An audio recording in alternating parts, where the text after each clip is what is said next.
Bom, gente, acho que vocês já estão vendo aí o material, tá? Bom, vamos falar aqui de experiência de quase morte, tá? Como foi anunciado na palestra, tá? É bom ressaltar que esse tema, ele foi o tema da minha tese de doutorado, tá?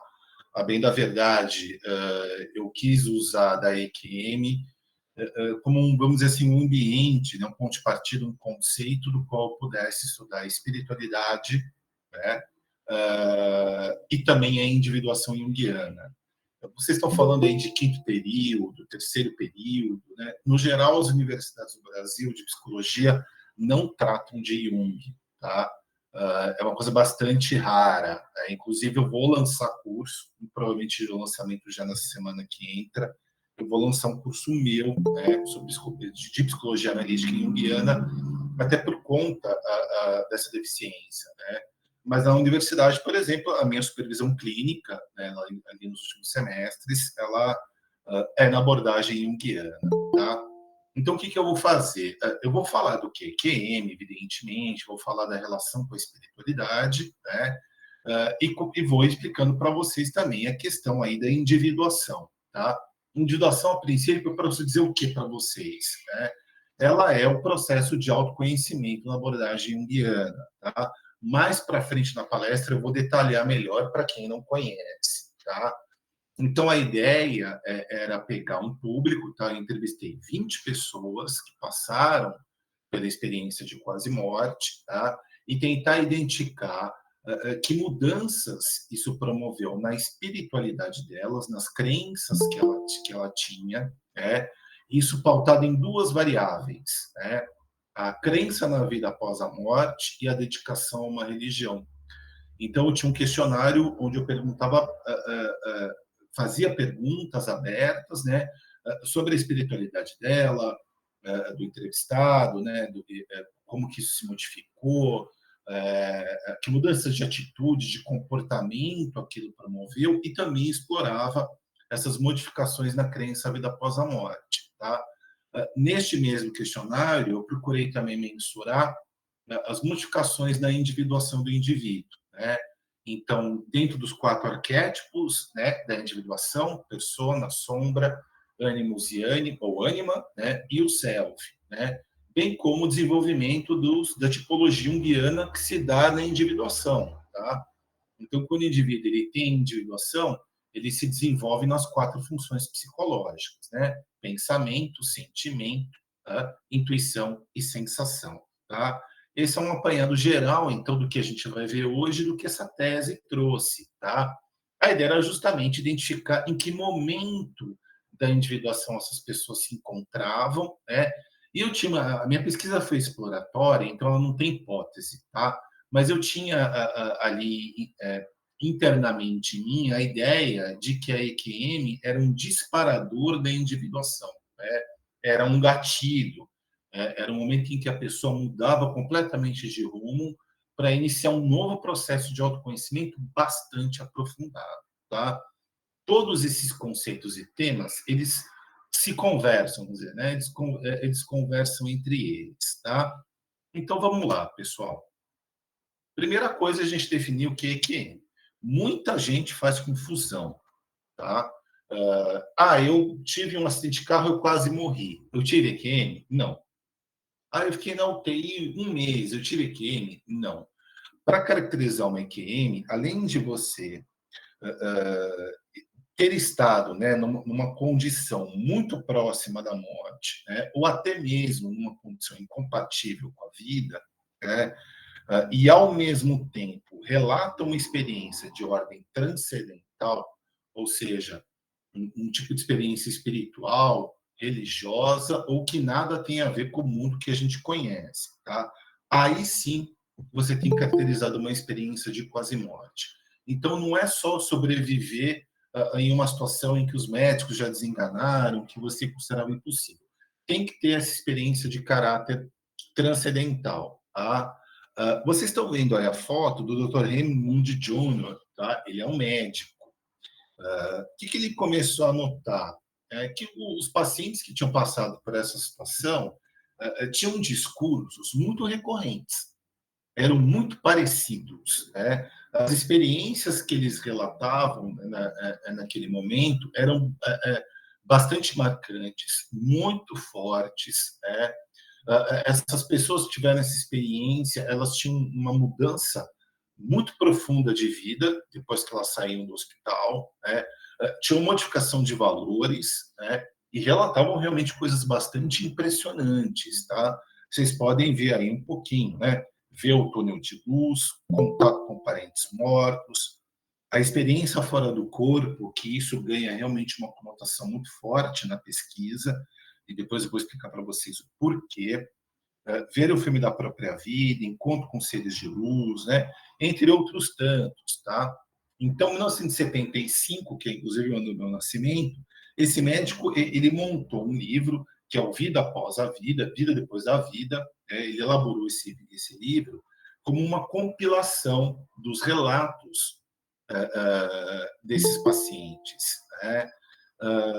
Então, ele reuniu nisso, o livro ganhou corpo, né, ganhou o mundo, as pessoas começaram a conhecer, e aí sim esse termo ele ficou bastante popularizado, né? A experiência de quase morte ou a sua sigla, a EQM, tá? De imediato, pessoal, o que dá para a gente dizer? É quase impossível você ter uma experiência dessa tão marcante, né? Porque as pessoas falam muito do quão realista é a experiência, né? Então, as pessoas não têm o entendimento do sonho, de que foi uma alucinação, que foi um delírio, né? As pessoas voltam com uma convicção muito grande de que aquela experiência que ela teve foi verdadeira, foi real, né? Isso, inclusive, ao conversar com os parentes mortos, né? Falam de locais também, geralmente, muito bonitos, falam de um sentimento de paz e tranquilidade muito intensos, muito fortes, tá? E há, inclusive, relatos de pessoas que falam que não queriam voltar, né? Mas esses parentes ou seres de luz com os quais elas conversaram durante a experiência insistem nesse retorno e as pessoas acabam voltando, mas muitos têm um relato do querer ficar, né, de não querer retornar, tamanho prazer que experienciaram, até eu posso dizer, durante essa experiência, tá? O que chama atenção, sobretudo, gente, porque assim, quando eu fiz o levantamento do da EQM, né, eu fiz meu estado da arte, então fui ver o que tinha de estudo, né? De psicologia, gente, não tinha nada, tá? Rigorosamente nada, tá? Muito pouco. E o que tinha não eram estudos consistentes, não eram bons, né? Não eram confiáveis, por assim dizer, tá? Então, curiosamente, quem explorou esse tema foram os médicos, tá? Isso chama bastante a atenção, tá? Porque bate muito de encontro, às vezes até com o racionalismo científico que é típico do médico, né? E o que chama mais atenção, gente, é justamente essa questão das pessoas terem experiência fora do corpo. Porque quando você tem uma experiência fora do corpo, muitas vezes o que acontecia, né? Então, você tem um paciente em coma, ou em cirurgia, na sala de cirurgia, e está lá alguém da equipe médica conversando com a família, por exemplo, enquanto aquela pessoa está inconsciente, ou ela está anestesiada, ou ela está em coma, tá? Só que quando essas pessoas retornavam da anestesia da cirurgia ou saíam do coma, elas tinham o relato daquela conversa na qual elas não estavam presentes. E aí elas falam: eu vi meu próprio corpo, eu saí flutuando pelo hospital, eu vi as pessoas, eu vi outros pacientes, né? Inclusive, eu ouvi esta conversa. Então, isso bateu muito de frente com o racionalismo médico. Então, a maior parte dos pesquisadores, curiosamente, são médicos neurologistas, tá? Dentre eles, o mais famoso é o Bruce Grayson, tá? Que é um médico neurologista, talvez seja o profissional aí que mais empreendeu o estudo sobre EQM, né? O Dr. Raymond Júlio, que vocês estão vendo aí, ele não fez nenhum estudo científico, ele só fez essa compilação, tá? Ele só apresentou o fenômeno. Olha, pessoal da Fenômeno, né? Ele só apresentou o fenômeno, né? Falou, olha, estudem aí, né?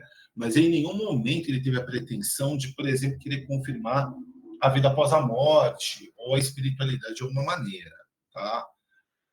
Na visão dos médicos, o que acontece, gente, com a parte neurológica, tá? Para falar um pouquinho aí do estado da arte, existem já muitas teorias sobre consciência não local. Né? Ou seja, a consciência ela não dependeria do corpo ou do cérebro humano. Tá? Ela tem essa capacidade de deslocamento, o que explicaria as experiências fora do corpo. Né? Entre outros fenômenos aí da espiritualidade, até místicos, que muitas vezes a gente não vê explicação. Tá? Mas esse é o mais comum. Então, essas pessoas, de alguma maneira, tiveram esta capacidade, né, esta visualização. Então, eles acham que a consciência, olha só, é um neurologista que fez essa afirmação no seu estudo, não fui eu, tá? Aliás, mais de um, Bruce Grayson não é o único a falar de consciência não local, né? Então, que isto não dependeria do corpo. Veja, um neurologista dizendo que a consciência não depende do cérebro, tá? Outras experiências, na Universidade de Londrina, pegando pacientes em coma, em cima do leito eles instalaram prateleiras com imagens com a figura para cima.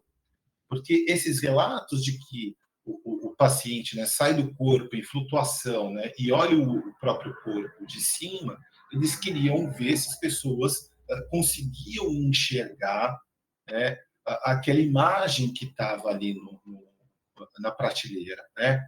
E, de fato, as pessoas conseguiram dar relatos, conseguiram enxergar aquilo, tá? Então, realmente é um fenômeno que chama muito a atenção. Ele tem aspectos que já são científicos, né, que podem ser estudados, né, e que demandam explicação, tá? Então, tem movimentação científica séria, relevante, tá? Eu vi estudos do Lancet, né, de universidades da Austrália, da Holanda, daqui do Brasil, da Argentina, né?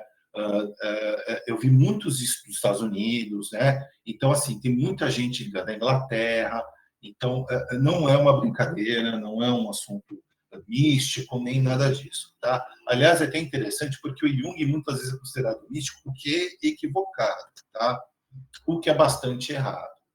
Então, assim, gente, a minha contribuição vai mais ou menos o que está aí nesse slide, tá? Ou seja, tratar a EQM como um NUME, né? Como uma experiência luminosa, tá? Ou seja, toda experiência religiosa ou espiritual, o que o pessoal costuma chamar comumente de epifania, é também uma experiência psicológica. E mais especificamente, arquetípica. Tá? Lembrando que o arquétipo, eu vou falar um pouco mais sobre isso também, eu vou repetir ao longo da palestra, porque, como eu falei, eu estou imaginando que vocês não são junguianos, que vocês são estudantes, que vocês ainda tiveram pouco ou nenhum contato com Jung, tá? Mas o arquétipo é o que constela, vamos dizer assim, o material, o conteúdo do inconsciente coletivo, né? Então, toda a experiência humana, toda a manifestação artística, criativa, cultural, né, ela começa a ganhar forma. Né? E essa forma é o arquétipo, que às vezes a gente capta no sonho, por exemplo. Tá? Ou de forma consciente, a gente vai usando aquele mesmo conteúdo em formas diferentes, por exemplo, na dramaturgia. Tá? Então, você pega Romeu e Julieta, de Shakespeare, né? Mas você consegue encaixar numa novela da Globo. Isso é uma ação consciente. Então, eu pego o mesmo conteúdo da história, mas eu dou para ela uma roupagem diferente. Né? Famílias inimigas, onde um casal, um membro de cada família, se apaixonam, né? E não podem levar a cabo o amor, porque as famílias são inimigas. Tá? Isso é uma ação consciente. Tá? Mas, por exemplo, eu tive um sonho com a Pandora, por exemplo, figura da mitologia grega. Né? Para e pensa. Os gregos não tiveram contato com os cristãos. Né? E na Bíblia, nós temos lá a Gênesis da Bíblia, né? Onde você tem Adão e Eva, a Eva come o fruto proibido, o mundo cai em desgraça, acaba o paraíso, né? E o homem e a mulher têm que começar a enfrentar os problemas e as dificuldades da vida fora do paraíso. Né? Isso porque a Eva comeu o fruto do conhecimento. da árvore da vida, né? Tentada ali pela serpente. E olha só, olha como a história é parecida com a da Pandora, né? A Pandora é a primeira mulher, tá? A primeira mulher mortal na mitologia grega é a Pandora, tá? E é dado para ela guardar uma caixa, tá? Da qual é feita a advertência. Assim como Deus advertiu a Eva, não coma do fruto, tá? Foi avisada a Pandora, não abra a caixa. Mas as duas, movidas pela curiosidade, vão lá e abrem a caixa, né? A Pandora vai lá e abre a caixa. Nisso é liberado todas as desgraças da humanidade. A Pandora fecha rapidamente a caixa e a única coisa que sobra lá dentro é a esperança, tá? Mas as desgraças e os problemas já estão espalhados no mundo, tá? Vejam como são histórias parecidas. Isso é um arquétipo, tá? É o mesmo conteúdo se apresentando no inconsciente coletivo ou mesmo no seu inconsciente individual em formas diferentes e de maneira o quê? Inconsciente, tá? Ou seja, a EQM ela tem essas características arquetípicas. Ela é uma experiência arquetípica, assim como a individuação. Por isso que eu coloquei, tá? Então, vejam aí, exploraremos aqui a EQM como um fenômeno de conteúdos arquetípicos em movimento, manifestado numa espiritualidade vivenciada por aqueles que passaram pela experiência, tá? E não só na crença, tá? Então, ela traz em si fenômenos e também arquétipos, fenômenos arquetípicos e também arquétipos em silêncio, como eu vou mostrar para vocês durante essas palestras, tá? Obviamente que geralmente os arquétipos que aparecem são do ciclo de vida e morte, tá? E aí, até falando um pouquinho do que eu senti, gente, do que eu consegui em relação aos, junto aos entrevistados, né, as pessoas que participaram da pesquisa, que eu não vou chamar nem de indivíduo, nem de sujeito, tá, gente? Eu evito, apesar de ser o termo científico, tá? Mas o que eu percebi, gente, é que assim, que depois que essas pessoas têm essa experiência luminosa, que é a EQM, o que mudou assim na religiosidade ou na espiritualidade delas, né? É justamente ter uma espiritualidade menos religiosa, ou seja, menos dogmática, né? Não ter respostas prontas, mas sim fazer da minha religiosidade ou da minha espiritualidade uma experiência individual. Olha a individuação já se manifestando aí. Então, assim, eu não quero que minha espiritualidade seja descrita pelo que está nos livros. Eu quero uma experiência empírica, tá? E eu mesmo vou criar os meus conceitos e a minha visão da minha espiritualidade, tá? Falar sobre isso talvez seja a parte mais importante da minha pesquisa, né? Porque as pessoas, o que a gente vê em consultório, por exemplo, as pessoas sofrendo com aquela culpa tipicamente da cultura judaico-cristã, porque não querem enfrentar a mãe, ou não querem enfrentar um pai opressor, por exemplo, que tem aquela cultura da aceitação do sofrimento como uma evolução espiritual, tá? Mas isso é o que está no livro. Não é necessariamente aquilo que a pessoa está experienciando, tá? E eu senti que as pessoas que tiveram EQM falaram, poxa, isto é uma experiência empírica. Eu vivenciei um aspecto da espiritualidade, né? Então, poxa, eu também tenho o direito e talvez até o dever de explorar, né, entender isso e desenvolver minha espiritualidade de acordo com a minha vivência, tá?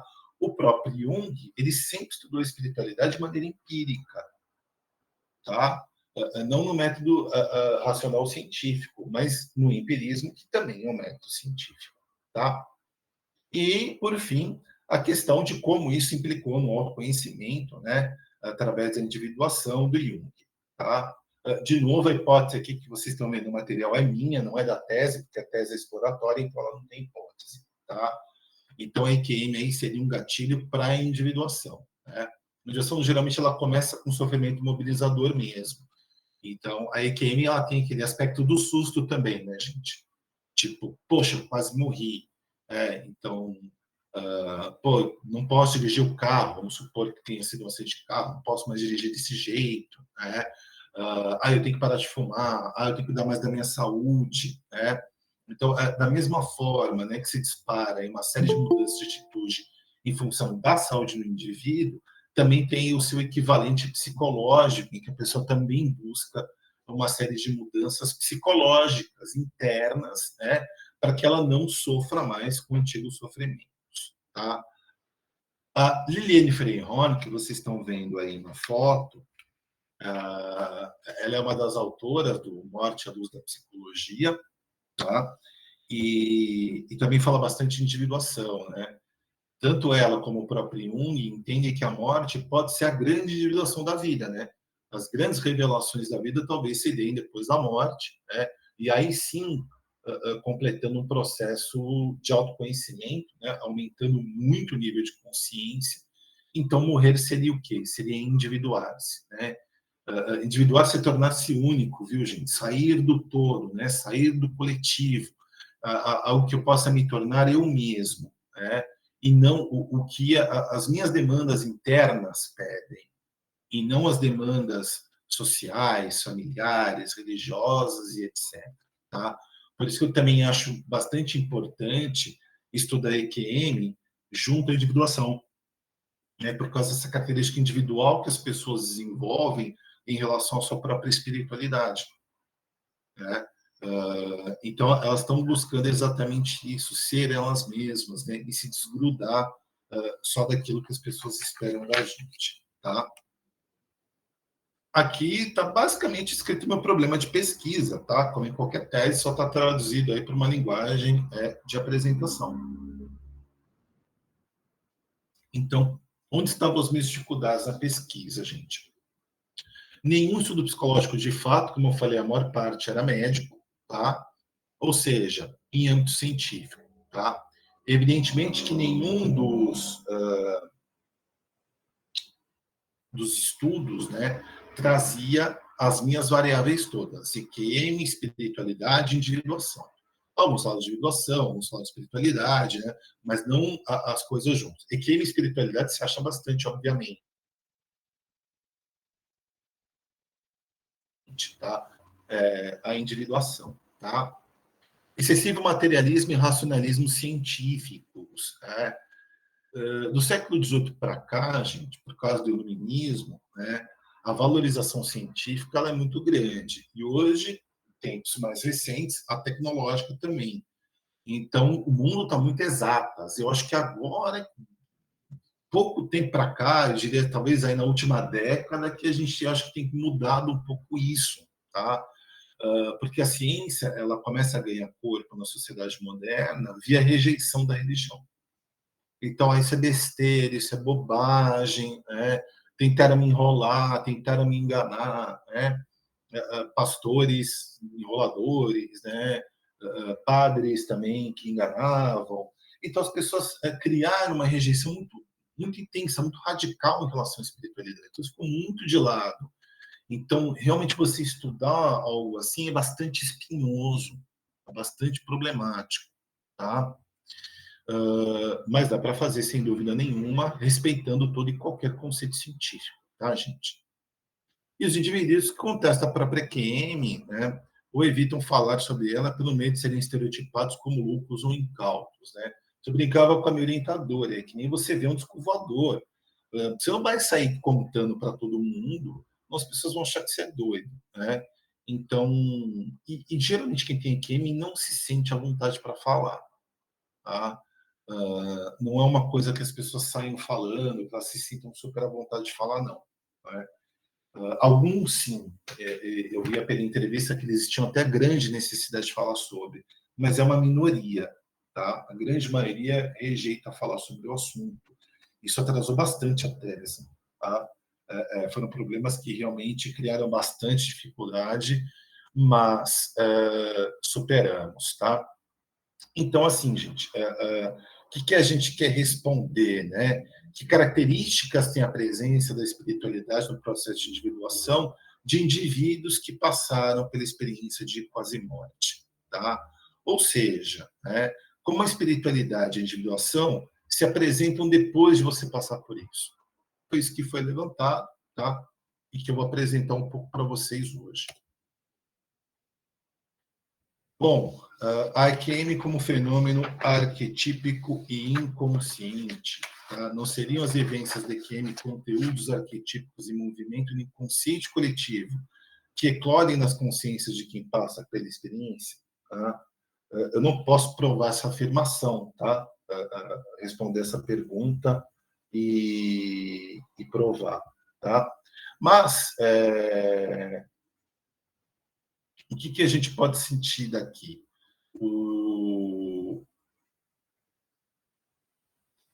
Que é assim, gente, o inconsciente, eu vou falar isso um pouco mais para frente, mas entendam que, vamos supor, e isso Jung, ele já traduzia até na própria mitologia, né? O que é o Hades? O submundo grego, o inferno grego, né? São as profundezas do inconsciente, tá? Então, esse tal do mítico país dos mortos, né, o céu, o plano espiritual, seja o nome que você queira dar, né, talvez seja só uma coisa do plano do inconsciente mesmo. Né? E talvez as pessoas que passem por esse tipo de experiência, né, na verdade, elas estão entrando em contato com conteúdos extremamente profundos. Tá? Eu não quero aqui afirmar e nem deixar de afirmar que esta é a vida após a morte ou não é. Tá? Vale dizer que uma das coisas que as pessoas responderam, exceção de um entrevistado, gente, a crença na vida após a morte para eles deixa de ser uma questão de fé e passa a ser uma certeza, uma convicção de fato, uma coisa bastante inabalável. Né? No geral, pessoas que já tinham crenças voltadas nesse sentido, tá? Mas quando elas passam pela experiência, elas criam uma certeza muito grande. Tá?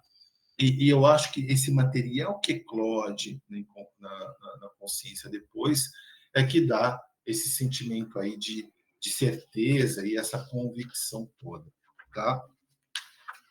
Bom, aqui um pouquinho de teoria, então, para se vocês estão com alguma dificuldade de entender, né, arquétipos ou o inconsciente pessoal e coletivo, aqui já dá para ter uma ideia, tá? Então, vocês estão vendo aí que o inconsciente não é apenas o repositório de lembranças reprimidas, é uma visão freudiana, tá? Mas algo mais aprofundado, dividido em duas camadas, o inconsciente pessoal e o coletivo, né? Que tem esse padrão comum de percepção psíquica, que são os arquétipos. Tá? De uma certa forma, gente, vocês podem entender o inconsciente coletivo exatamente pela situação que nós estamos vivendo neste momento. Tá? Cada um está no seu aparelho. Ou você está no seu computador, ou você está no seu celular acompanhando essa palestra. Eu estou em Mogi das Cruzes, tem gente em São Paulo, tem gente em Taubaté. Né? Nós estamos fisicamente distantes um do outro, tá? Mas nós estamos nos comunicando. Vocês, inclusive, estão vendo imagens que eu estou gerando aqui. Não é assim? Tá? E isso tudo só é possível porque nós estamos em rede pela internet. Então, imagine que cada computador, cada celular nessa palestra é um inconsciente pessoal de cada um. E a rede, de forma geral, tá? A internet é o inconsciente coletivo. Então, neste momento, você pode ter contato tanto com isso aqui, vamos dizer assim, que seria do meu inconsciente individual, e que eu estou transmitindo o inconsciente de vocês, via inconsciente coletivo, tá? E da mesma forma, você poderia abrir uma janela aí no seu computador e começar a explorar temas e conteúdos que são comuns a um monte de gente na internet. Seria um arquétipo, tá? Muitas das vezes, esses arquétipos entram no nosso inconsciente coletivo e passam a dominar o ego. Tá? E você tem um padrão de comportamento daquela pessoa, porque aquele arquétipo está influenciando aquele ego naquele momento. Tá? Um exemplo, um arquétipo nós chamamos de puera eternos, né, que é o menino eterno, o que popularmente é conhecido como o Plat Peter Pan, aquela pessoa que não quer crescer, que não quer amadurecer. Tá? Então, quando esse arquétipo ele entra no inconsciente de alguém, passa a dominar o ego, ele infantiliza, a pessoa fica regredida. Tá? E vocês veem manifestações artísticas, como a própria história do Peter Pan. Tá? Então, acho que vocês entenderam. Né? O arquétipo representa essencialmente um conteúdo inconsciente, o qual se modifica através de sua conscientização e percepção, assumindo matizes que variam de acordo com a consciência individual, na qual se manifesta. Tá? Eu posso sonhar com a deusa Hera, por exemplo, que é uma deusa do casamento. Eu sonhei com a Hera, então está claro o arquétipo, né? A deusa da família do casamento. Né? Agora, o paciente podia virar numa sessão e falar assim: nossa, tive um sonho tão estranho, né? Sonhei com um pavão. Tá? Pavão é o animal símbolo da era. Tá? Quem visse um pavão na Grécia Antiga automaticamente associaria o mesmo à deusa. Tá? E a deusa muitas vezes se transveste daquela forma, né? Ela entra na forma de pavão. Tá? Então, essas são as diferenças de matizes da qual um arquétipo pode se manifestar. Tá? Isso posto, pessoal, se a gente pensar aqui na espiritualidade EQM, tá? Vocês estão vendo aí, então, que o inconsciente coletivo de Jung, eles têm uns pressupostos que também são fundamentais aí para a compreensão da relação tanto da espiritualidade com a EQM, né? Então, também para entender essa sincronicidade, né? Por que se repete, né? Esse padrão, né? Por isso que eu relacionei a experiência de quase-morte como um conteúdo aí arquetípico, né, que constela alguns arquétipos, tá? Por exemplo, a experiência. Hoje eu entendo que a experiência fora do corpo é um arquétipo, tá? Tem gente que passa por essa vivência, tem gente que não passa, né? Mas ele se manifesta dessa forma, né? E é uma coisa que carrega em si também esse simbolismo, né? Ou essa simbologia, né? De morte e renascimento, né? Enfim, todo e qualquer conteúdo que se manifesta, né, depois de uma EQM tem origem arquetípica, né? Ou seja, ele vem lá do inconsciente coletivo, tá? O Jung, né, ele decide, inclusive, se aprofundar nessa questão da espiritualidade, por isso que vocês estão vendo aí, tá? Ele tinha ideia que nós temos contato com o espiritual, é uma demanda psíquica, tá? Uma demanda da personalidade.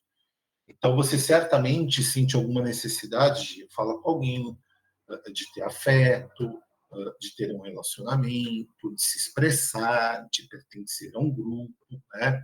São demandas psicológicas aí que vocês já estudaram ou vão estudar durante o curso de psicologia, tá? Jung entende que ter contato com o transcendental, com o espiritual, é uma necessidade psicológica também, tá? Da mesma forma que nós sentimos fome e precisamos comer, o espírito humano, vamos dizer assim, ele também demanda entrar em contato com esse aspecto mais transcendente, tá? E, no geral, quando a gente faz uma busca de fato espiritual, vejam, as respostas são insuficientes. No geral, as religiões não dão as respostas que nós queremos, tá? É como na própria psicologia, gente. Tá? Eu não posso entender que um modelo de atendimento terapêutico, abordagem, atende todo mundo. Alguns sim, outros não. Tá? Então, quando eu parto para uma religião formal, eu certamente vou achar respostas, mas não todas que eu quero. Né? Eu vou achar conforto espiritual, sem dúvida, mas eu também vou achar incômodos. E esses incômodos, eles começam a gerar neurose. Tá? Da mesma forma, se eu não procurar, né? Se eu não me mobilizar, né? Se eu não ir atrás desse aspecto transcendente, eu também vou neurotizar. Tá? Então, a personalidade para mim, ela tem que transcender para dar sentido à vida. E isso fala diretamente, gente, com a espiritualidade e também com a individuação. Porque a individuação nada mais é do que buscar esta transcendência. Não necessariamente via espiritual e muito menos via religião. Tá? Isso é de cada um. Tá? Eu posso buscar outros métodos. O importante é que a pessoa tenha esse senso de transcendência, né? De que a coisa saiu do mundo conhecido, saiu do material, né? e principalmente algo que tem significação, tem força de significado. E aí eu sinto que minha vida é uma coisa o quê? Motivacional, que eu quero viver, né? Se não, se eu ficar muito na futilidade ou naquilo que eu já conquistei, realmente a vida começa a perder graça, tá? A individuação, no geral, ela se dá depois dos 40 anos. Por quê? Porque até os 40, gente, é aquela luta para casar, ter filhos, se formar, tentar uma estabilidade financeira, tal. Então, a gente ainda tem, por necessidade, que atender certas demandas da vida, sociais, familiares, etc. Não que tudo tem que ser regra, porque aí também gera neurose. Então, o exemplo que sempre uso com os meus alunos: a mulher não quer ter filhos, deixa ela não ter. No geral, a sociedade e a família pressionam. Como que você não quer ter filhos? Você é mulher, como é que você não sente essa necessidade? É, não sente, ué. Não é algo que ela queira, né? Então, isso também não precisa estar na primeira etapa da vida de uma mulher que não quer ter filhos, tá? Mas, no geral, ela vai ter alguma linha de pensamento, de relacionamento, né? E ela vai buscar uma estabilidade dentro daquilo que ela quer. Aí sim, a individuação, a gente começa a viajar para dentro, né? Para me compreender, entender o que eu quero de fato, né? Quem eu quero ser, o que eu quero me tornar, né? Para onde vai a minha vida, né? E aí o significado existencial tem que ser grande, tá? Então, no geral, tem que ser algo mais elevado, tá? Já as religiões formais em si, ainda falando aí da espiritualidade de EQM, né? Jung tinha como um sistema psicoterapêutico, tá? O exemplo mais recorrente que ele usa é da confissão. Se todo mundo aí já viu as 5 primeiras lições de psicanálise do Freud, certamente vocês se lembram da Naó, que falou da limpeza de chaminé, da cura pela fala, uma definição que a gente usa para a psicanálise até hoje, a cura pela fala, né? A limpeza de chaminé, aquela sensação de desabafo, né? De tirar a pressão interna de dentro. As pessoas vivem isso nas religiões. Na confissão católica, por exemplo, é bastante semelhante, tá? E olha como aquilo diminui a neurose, porque o padre dá a bênção lá, e aí é uma questão de crença, tá? Se a pessoa acredita que ela vai rezar e ser perdoada, perfeito, tá? Ela vai se aliviar daquela culpa que está corroendo lá por dentro, né? Então é sim terapêutico, tá?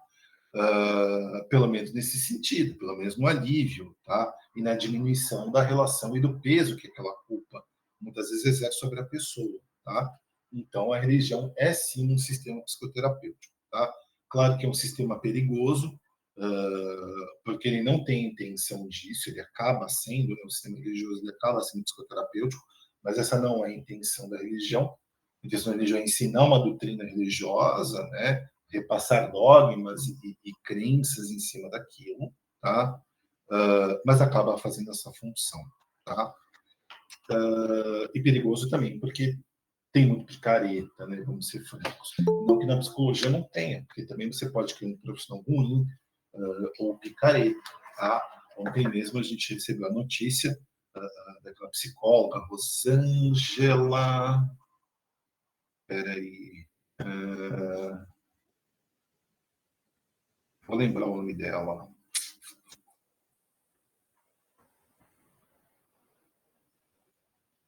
Rosângela Alves. Lembram da cura gay?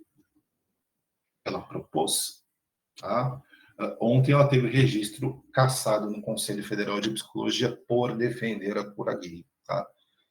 Então, a gente vai ter esse tipo de problema, tá, gente? Tanto na ciência como na religião. Tá? Mas você vê que, ainda que de forma demorada, o Conselho se manifestou. Né? Enquanto nas religiões, muitas vezes existe o acobertamento, o que também, felizmente, tem diminuído. Tá? Bom, um pouco mais sobre a espiritualidade EQM, e aqui eu estou falando muito também das questões, gente, da crença na vida após a morte, né? Porque é basicamente o que você vive, né? Numa EQM, ver o outro lado, né? Como eu falei, as pessoas começam a nutrir uma convicção muito grande de que a vida após a morte ela existe de fato, tá? Muito por causa disso, tá? Então, essa coisa da sobrevivência ao impossível, né, provoca muito esse estímulo, né? Cara, você tem que buscar um sentido para sua vida, né? Sua vida não pode ser algo como está sendo agora, né? Então, as pessoas começam também a buscar imagens, elas começam a buscar literatura, aí vai muito da tipologia de Jung, né? Se a pessoa é mais racional, se ela é mais emocional, se ela é mais intuitiva, se ela gosta mais das coisas concretas, né? Então, assim, elas vão buscar, mas não só mais no sentido de compreensão, e sim de viver o símbolo. Porque a EQM é a vivência, é um númen. Então a pessoa fica procurando o númen o tempo todo, né?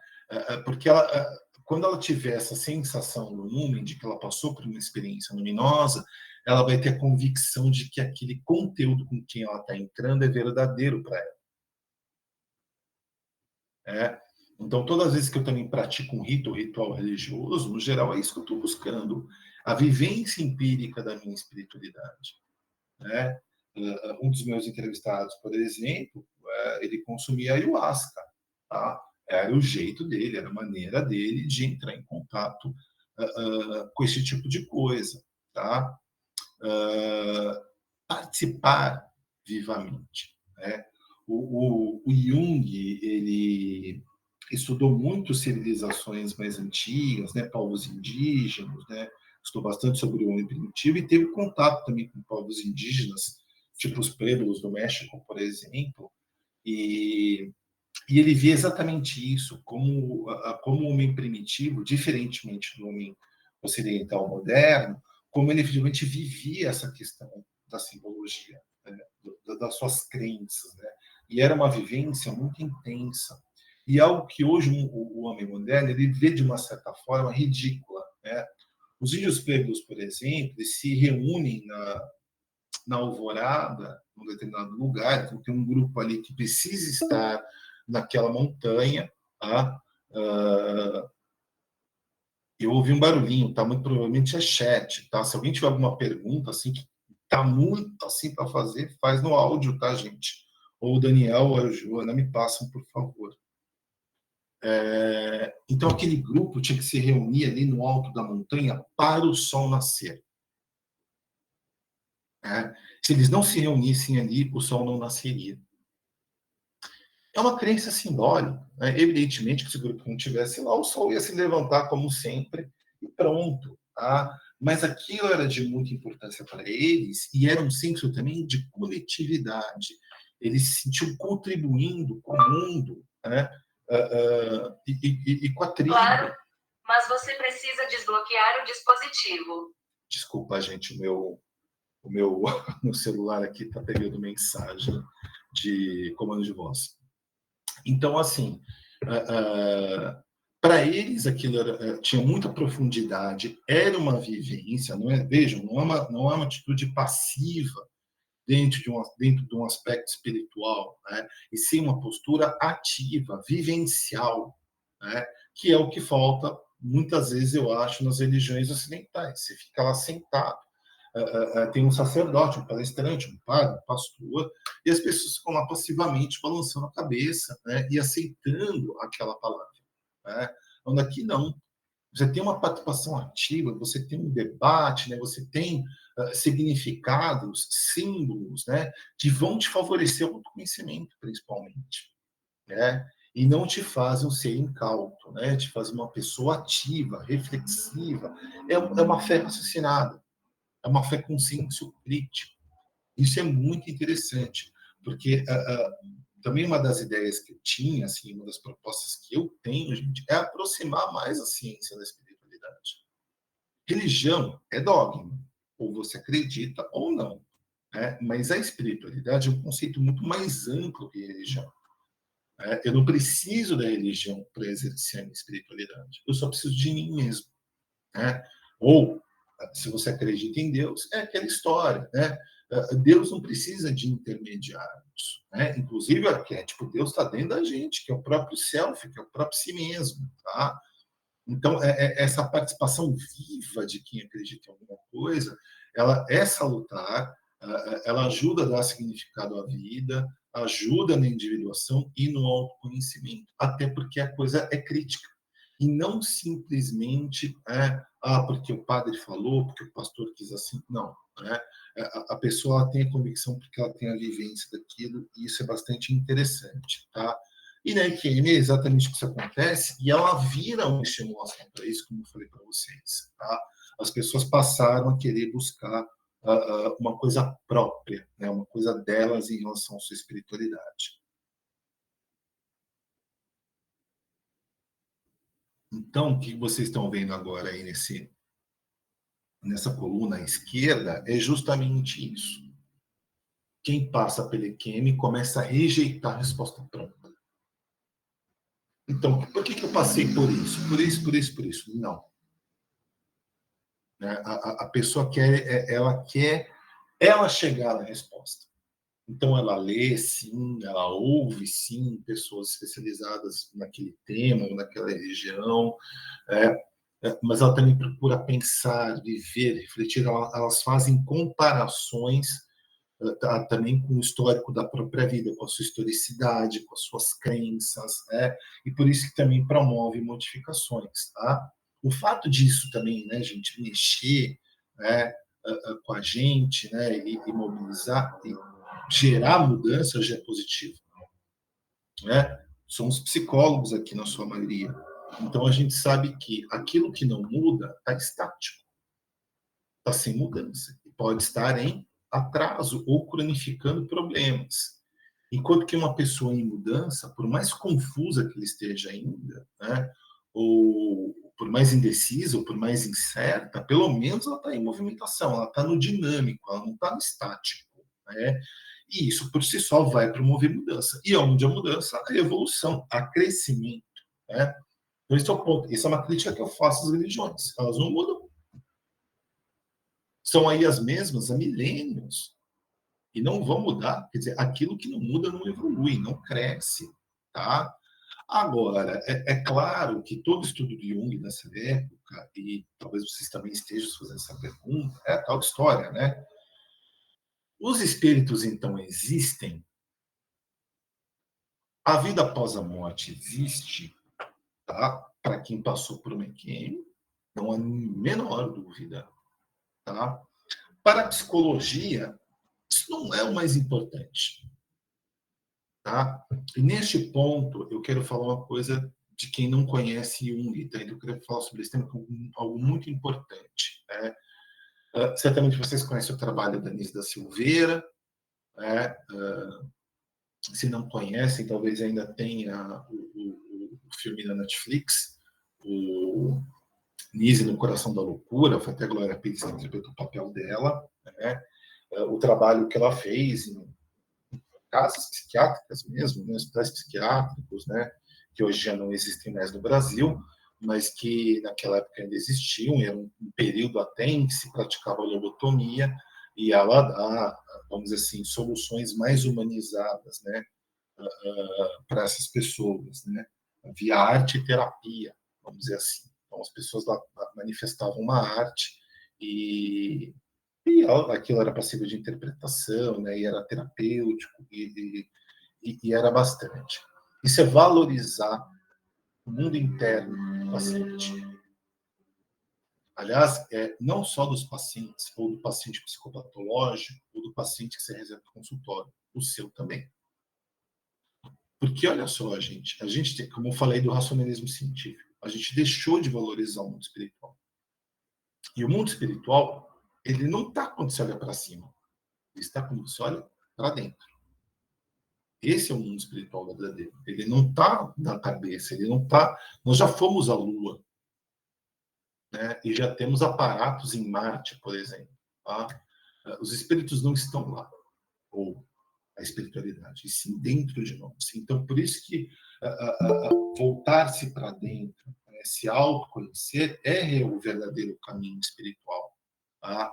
E aí nós temos que dar a devida valorização ou devido valor ao mundo interno.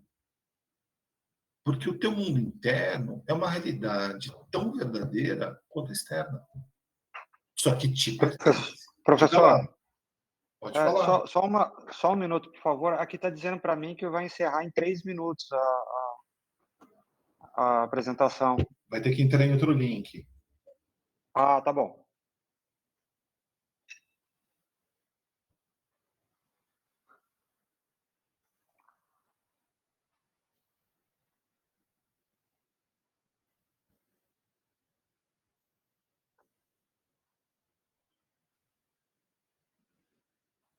Se eu não Tá bom, conseguir obrigado. colocar Eu na acho- bio, eu coloco no Stories. Eu acho que está Legal. na outra, hein? Eu acho que tem que ser outro, eu acho que tem que ser outro link. Acho que o mesmo não funciona. Tá, se alguém puder me mandar pelo WhatsApp. Obrigado.